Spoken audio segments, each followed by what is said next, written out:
I was asked to clean out my father's house after he had passed away.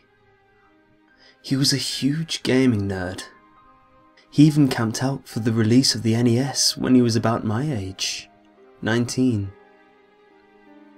He had all of them: Atari 2600, Atari Flashback, Magnavox, Odyssey 2000, 5000, NES, SNES, N64, NGC, Wii, Game Boy, Game Boy Color, Game Boy Advance, DS, DS Lite, DSi, 3DS, Xbox 360, PlayStation 1 to 3, PSP, and even the PS Vita. He might have even had the Wii U, if he was alive long enough for the release. I was in my father's house, alone, cleaning out the basement. I grabbed one of the last cardboard boxes down there, and I noticed how light it was. Wondering why it was so light, I peeked inside to find that one old NES game cartridge. It did not have a game label on it. It only had MaRIo, written crudely by my father with a permanent marker. I became curious. Why was this game all by itself in a box? Why was the label torn off? Why was it written on? And why was MaRIo spelled so crudely? Since my father handed me down all of his games and consoles, which included his NES, I decided to take it home and figure it out for myself. I got home and set up the NES. I immediately popped the game and started it up. Things already seemed a little off. The game had no startup screen. It simply just placed me at the start of the level, of what appeared to be the classic game that we all know and love, Super Mario Brothers. Well, the game is old, I thought to myself. Maybe it's just a little glitchy, and that's why it skipped the startup screen. Dad did buy this at midnight release after all, so I continued. As I expected, the game was rather glitchy. Sometimes when grabbing a fire flower, it would make Mario small, and stars only worked 75% of the time. As well, Toad never said the message he had for you at the end of every castle. You know, "Thank you, Mario, but our princess is in another castle." He never said anything. That was until World 7's castle. One step closer to being one of us. This message made me chuckle a little. I assume my father had hacked the game for laughs, and that is why it was so glitchy before. Things got weird after that. In World 8 Level 1, the sky was a dark red, and the music was a little slower than usual. The whole level was nothing but 5 minutes of walking. No enemies, no obstacles, just the ground. Reaching the end of the level, I grabbed the flag. The ending fanfare did not play, and the fireworks sounded more like gunshots than 8-bit explosions. Okay, that was strange, I thought to myself. What was the point in that? Oh well, on to the next level. World 8 Level 2 was even stranger. The sky was an even darker red, and the music played even slower. This time, there were enemies. I was approached by a Koopa Trooper, and for points I jumped on him. The delightful little noise that plays when you jump on an enemy did not play this time. Instead, there was a squish. accompanied with the crackling of bones and a slight groan. This was weird and sadistic. It did not seem like something my father would do. In fact, he in no way condoned anything scary in the house as I was growing up. He never allowed my older sister or myself to play any scary games or watch any scary movies. We did at our friend's house, of course, but that's beside the point. I moved on and ran into a Goomba. To make sure the earlier sound was not a glitch, I jumped on it. The same sound played, and I was becoming unsettled to say the least. When I reached the end of the level, the same thing happened as it had at the end of the previous level. I noticed something even more weird. The spot on the screen that showed what level you were on did not display World 8 Level 3.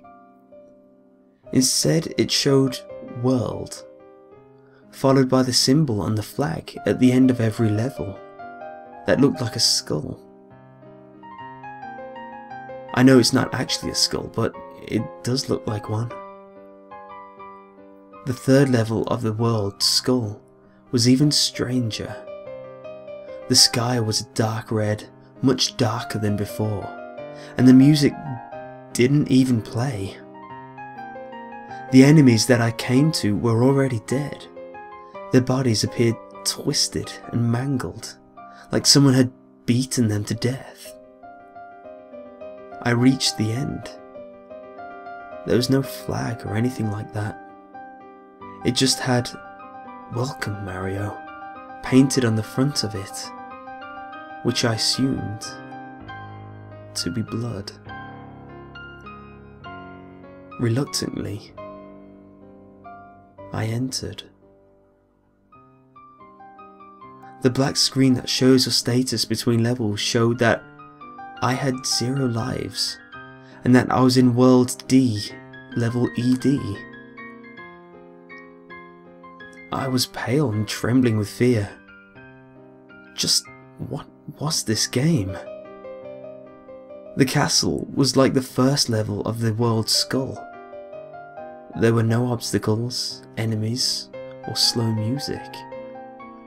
I walked straight for what seemed like at least 15 minutes. My time reached 0, but the level kept going. It felt like MaRIo was not alone, like someone was watching his every move. My only questions were, what was MaRIo's mission in this sadistic, twisted game? What did he want to accomplish, and why? I had to finish the game to know. Finally, I came to the end of the level. There he stood, Bowser. His eyes were missing, and his belly appeared fleshless. I prepared to fight him, but he quickly grabbed MaRIo. He began to laugh evilly, realistically. Sounds that cannot be made on an 8-bit console. It became clear to me this was not a hack. Bowser bit MaRIo's head off. MaRIo's body shivered and struggled as Bowser dragged him behind the battle scene. You know, where Princess Peach was supposed to be. I was expecting to see just Princess Peach. Oh, but who am I kidding? I was not expecting anything that would save me from this nightmare. I saw Toad, Luigi and Peach. However, both Luigi and Peach had Toad's head on their bodies instead of their own. Bowser grabbed the Toad's head and stuck it on MaRIo. He placed him next to the others. Bowser then proceeded to rip off his own head and began to pull out his intestines. Text appeared. Press B for a harder quest, and even you can become one of us. I threw my controller at the screen, so hard the screen actually broke. I ejected the cartridge and threw it at the wall. It fell into pieces, and I noticed that there was a note inside. I picked it up and read it. Dear son, you're next. Signed, Dad. I threw both the game and the letter in the fire that I started in my fireplace. I will never be able to get that satanic picture of my beloved characters like that out of my head. To this day, I cannot play Super Mario Bros. And the other morning, I woke up to see MaRIo carved into my arm. To take my mind off these things, I began looking through all of the other NES games. On top of the stack was Super Mario Bros. 2. However, the label was different. It spelled Super Mario Bros. 2 with the R and the I capitalized. The picture of Mario delightfully carrying the turnip was instead a picture of Mario with an angry toad head carrying Birdo's decapitated head instead of a turnip.